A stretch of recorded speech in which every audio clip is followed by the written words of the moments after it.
കാലം ജീവിക്കുമെന്ന് എനിക്കൊന്ന് അറിയണം. ദിവസം 2-3 തവണ മോട്ടർ അടിക്കും. രാത്രി 12 മണി കഴിഞ്ഞാലും നിന്റെ മുറി ലൈറ്റ് അടയ്ക്കും. 1 മാസത്തെ പലചരക്ക് സാധനം ഒറ്റ ആഴ്ച കൊണ്ട് നിന്റെ പെണ്ണുപിള്ള തീർക്കും.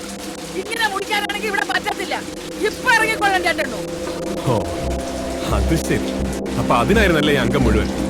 ഒരൊറ്റ മാസം എനിക്ക് ജോലി ഇല്ലാതായപ്പോ നിങ്ങൾ കണക്ക് പറച്ചിൽ തുടങ്ങിയല്ലോ. അതിനു മുമ്പ് മാസാമാസം എനിക്ക് കിട്ടുന്ന ശമ്പളം നിങ്ങളുടെ കയ്യിലോട്ട് തന്നെയല്ലേ ഞാൻ കൊണ്ട് തന്നോണ്ടിരുന്നത്. പിന്നെ ഈ പറഞ്ഞ പെൻഷൻ അത് 10-22 കൊല്ലം എന്റെ അപ്പം KSEB കിടന്ന് വേർത്തന്നെ കിട്ടുന്നതല്ലേ. നിങ്ങൾ കൊള്ളാലോ തള്ളേ. ഇറങ്ങിക്കോളാം. ഇവളെ ഞാനും ഇപ്പൊ നിമിഷം ഇവിടുന്ന് ഇറങ്ങിക്കോളാം.